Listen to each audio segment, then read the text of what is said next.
Hey y'all, what's up? It's Ashley Hannah, the Moody Reader, and welcome to my channel. Today we're going to talk about the sequel to Ninth House by Leigh Bardugo, which is Hellbent. I hate this cover.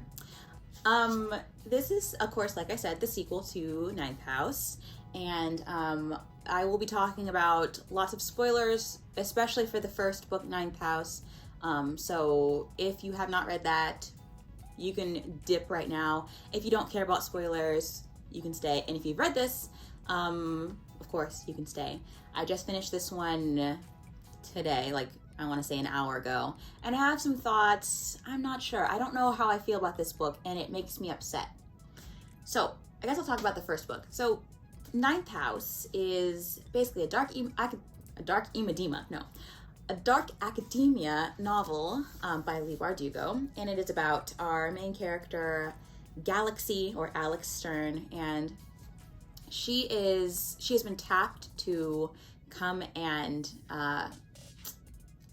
learn at the esteemed Yale University, where there are secret societies, and these secret societies need to be basically watched by someone. They need like a mall cop security kind of a thing. Paul Blart, if you will. And these people are supposed to watch over their little seances and make sure that the ghosts or the greys that appear don't interfere, because they're really opening doorways to certain things that don't need to be opened. And so they tap Alex Stern to do this for them, because she can see these ghosts and she has been able to her entire life. And she has no qualifications to be at this school. She is a high school dropout. She's had a very troubled past, and they basically just want her because she has this ability. That's about it. And she has this mentor named Darlington. I love Darlington so much. And they get up to some crazy things, and there are some mysteries that need to be solved in the first novel. And if you have not read that one, that's about as non-spoiler as I can get. So just know that that first book is, I really enjoyed it. I reread it like a week ago, and I even gave it like half a star more. At first I gave it 4 stars. After that, bumped it up to 4.5. I really loved the twists and turns and just the atmosphere of the novel, and like the creepy tone of it, and the plot twists. So that's the non-spoilers. So bye, non-spoiler people. So after the giant cliffhanger that is Ninth House, I was very excited to read Hellbent. We realized that we were going to have to go and get our boy Darlington from hell, because he's been eaten by this demon, but he's not dead. And Dean Sandow was responsible for everything, and Marguerite Bellbaum was Daisy, come on. And she tried to eat Alex's soul, because Alex is this wheel walker. And at the end of that first book, we talked to Alex's mother, and she's like, so Alex asked her mother, like, what was my father like? Because Alex has never known her father. She just knows that he could be Mexican or something. That's all she's been told. And her mother is basically like, he was basically poisonous. And then we're led to believe that Alex got this wheel walker ability, or the ability to invite greys into her and steal their power. We're led to believe that she got this from her father. So me speculating, theorizing, I was like, okay, this sequel, for one, it's going to be duology. I don't know why I was convinced that it was going to be duology. I was wrong. I was also convinced that we were going to learn more about Alex's father along our road to hell. And spoiler alert, that did not happen. So this book, let me just see what it says so I don't spoil people for this book. This book is basically like, they're just trying to find the gateway to hell, and they want to steal Darlington out of it. But at the same time, there are some more murders that are taking place at Yale. And so Alex has to kind of do two things at once and solve these murders and help Turner and also get her boy Darlington back from the pits. That's all I can say without really spoiling this novel. Just know that it was a disappointment. I liked it. I gave it 3 stars, but it was still a disappointment because I feel like it did too many things. And like there were so many mysteries that I kind of lost track of the plot. The pacing was a little bit slow. It was a little slow at points, but then it sped up and then randomly slowed down again. And I didn't love the ending. Let's just say that. I didn't love the ending. Some things I did love. I love that we got more of characters that I loved. We got more of Pammy. I love Pammy. Pammy's so fun. And Turner. Like, we get so many backstories of these people. Trip Helmuth. I didn't know I loved him until this book. So, I feel like I liked reading this. I just expected way more. So, that's my non-spoiler review. If you don't want to hear the spoilers, get out of here. So, let's talk about some things in detail. I took no notes, and I just finished this book after reading it for like 2 days. So, let's see if I can be coherent in any way possible. So, we start off this book. Where do we start off this book? So Alex has just had a summer spent at Yale in Il-Bastogne. She's just been like cooling her jets, and she also has been enjoying it. Like, she's like, oh my gosh, this is what it's like to live a normal life. Whoa. And she's also hearing all of these Greys because she has been like uniting with the Greys so often. She can now hear them, but she doesn't really find them scary anymore, which is good for her. But you also have this alternate plot line that's basically she's still in trouble with Eaton. I think that's how you say it, Etan, whichever way you say it. But he basically is on to her because he's found out that when she invited Helly into her body to help her fight off, to help her destroy Len and Ariel and Betcha, that he saw her on a camera, like her holding the bat, basically the fragments, and like going to wash up in the river. So he knows that she's killed all these people, and he's like, okay, well, I can use you for something. So he's basically blackmailing her, and she's doing her dirty business and shaking people down for money, basically. So she's doing that on the East Coast, where he's chilling in the West Coast. So that's basically where she's been during the summer. And then they all come back to the fall semester, and Pammy and Alex are convinced that they can go get Darlington from Hell. But Michelle Alamdine, I don't remember. Michelle is persuading them not to do it. So is the new, what is he? He's the new Dean Sandow. What is his name? Michael Anselm. He is trying to keep everything just like on the up and up. Do what you need to do. Go to the rituals, Alex, and then nothing more. Don't try to raise Darlington from Hell. And she's like, okay, Scout's honor. And of course she tries to get him back. So they have to do this whole ritual. There's so many rituals that happen in this novel. I don't remember which one did what. All I know is that they basically botched every single ritual that they did in this book. Every single ritual they botched. They left the portal to Hell open so many times. So many things came through. I was like, who's real in this novel? There are so many people who are like, they've just been doppelgangered and abducted and eaten, and you just don't have them anymore.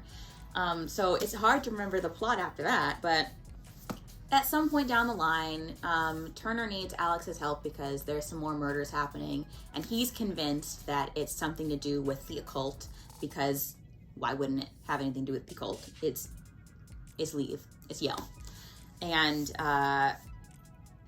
Alex is not a very good Virgil because Darlington is away from keyboard, so she has to be the one, like, basically, she has to be the know-it-all, and she's not the know-it-all. She's like, I am barely a Dante. And he asks for her help, and she's like, I don't know, I got stuff to do, though. I'm kind of busy. And so then she kind of like puts that on the back burner. Then she tries to raise Darlington, doesn't work. They get reprimanded, both Pam and Alex. And at some point down the line, what's her face? Mercy. Okay, can we talk about Mercy? Mercy, I was neither here nor there for her in the first book. She's one of Alex's roommates, basically her best friend for all intents and purposes now. And she was kind of just a damsel in distress in the first novel, but then I guess because she helps out Alex so much in that first novel at the very end, basically, takes care of her, asks her mother to come and like nurse her back to health, essentially. And because of that, Alex decides to tell her everything, which is breaking all the rules for Leigh, so I'm not sure why she's allowed to still be a member, but whatever.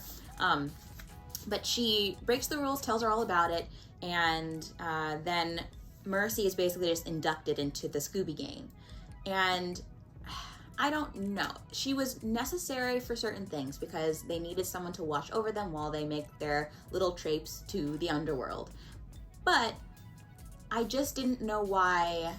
Like, it was said that Mercy had kind of a thing that was like Darlington, where Darlington really just wanted there to be magic. He wanted magic to exist, so he would do whatever he could to do that. He would brew an elixir and drink it and like be on the brink of death to find this like Alice in Wonderland type of a dealio. And I guess that's kind of what Mercy was like, but I just felt like, I don't know, I just feel like her character was a little bit weak and a little convenient. I don't know. She wasn't my favorite character, and she took away page time from Pam. I like Pam, okay? She's fun. And okay, so I lost the plot in my storytelling. What's happening now? Oh, then we find out that we need to get to hell, we need 4 people who are murderers. And of course we have Alex, Pam, who has murdered Blake because he was about to murder everybody. And then we have Turner, and it's like obvious, he's a cop. He's killed somebody. And then they need a 4th person. In walks Trip. Sweet little baby Trip. And he joins the Scooby Gang to help them go to hell. Take a shot every time I say that. And so they end up venturing there. Mercy is helping, and they botch that. And throughout the process, you're seeing all the things that they did to earn a spot there. And that was a very interesting part of the novel. I really did enjoy seeing Turner's brush with like his act of murder, and Trip's was very sad. And then we botched that because Michael Anselm has said, hey, stop that, come back out, you guys are all finished. And Turner's like, oh no.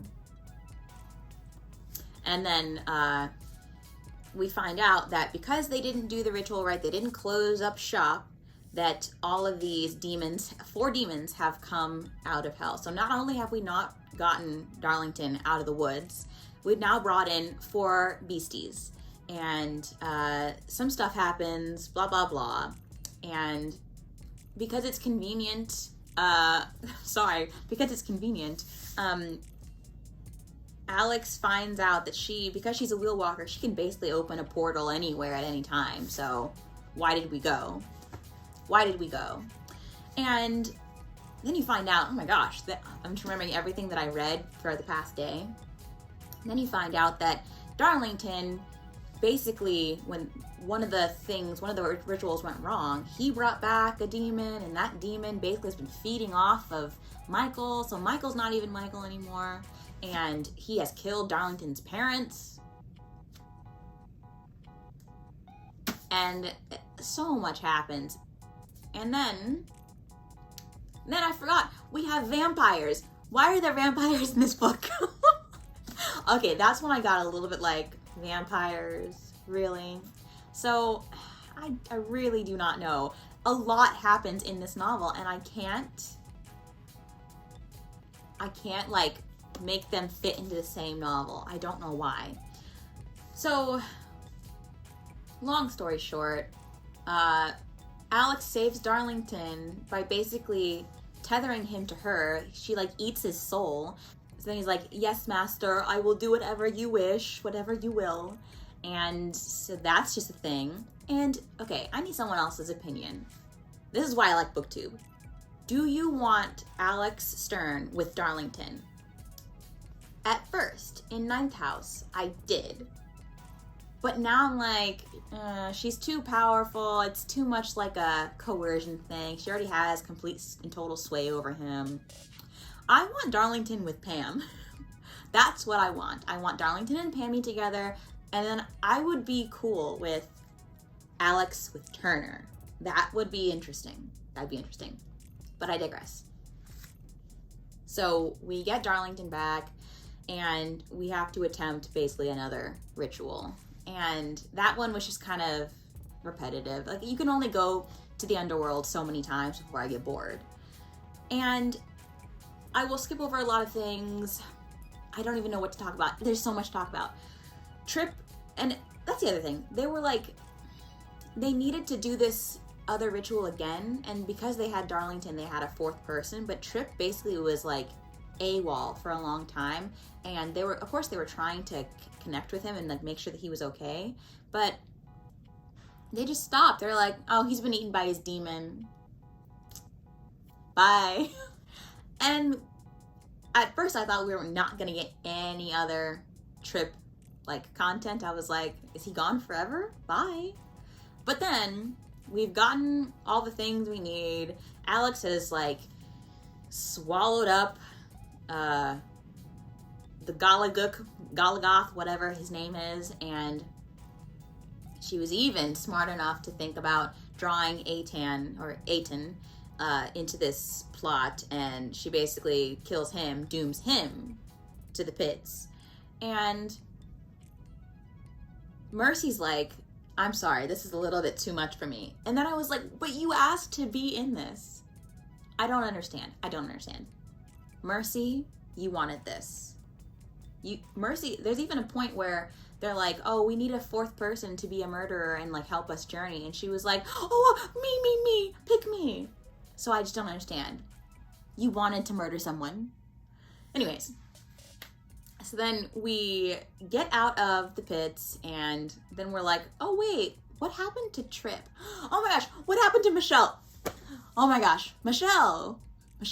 So the Linus, the vampire guy, Linus, he was using Michelle as like a proxy and like using her to do his bidding because Michelle really didn't want to die. She was like, that's the only thing she wanted in life. Like, I just want immortality, because she had gone to the brink and then come back and she didn't want it ever again. So, because Linus didn't want them doing whatever they did, I don't know, I can't remember anymore. It's kind of fuzzy. He kills her, and then we're like sad about it. I wasn't too sad about it. I don't think Darlington was either. And Darlington, because he's like part demon now, he's not really my Darlington anymore, which is kind of sad, to be frank. But then we were like, oh wait, what happened to Trip? We find Trip. He's a vampire. Because why not? He has been absorbed by his demon. Nobody came to get him. And they're like, let's put him down. And Alex is like, he's harmless. And I have to agree, this Trip vampire, he's pretty harmless. And I don't know if in the third book we're trying to humanize him. I think we're not. I think that's kind of like, oh, that's just it. He's a vampire forever, which is kind of saddening. Kind of sad.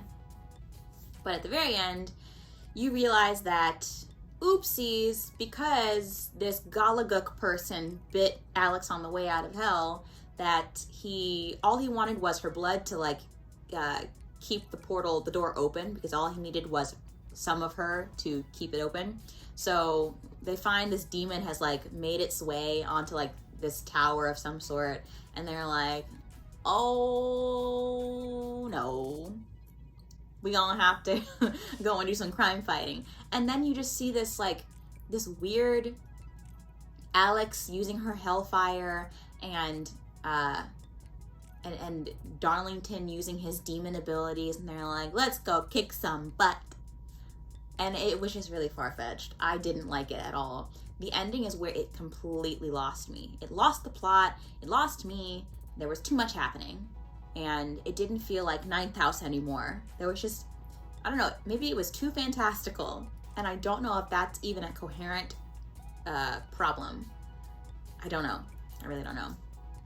And like I said before, I did not want this to be a trilogy. I really didn't. I wanted it to be a duology, like open and shut, and it's not. I'm really upset about it. And the one question that I wanted answered was not answered. I wanted to know who Alex's father was. That's all I wanted. All I wanted in my short life. Just kidding.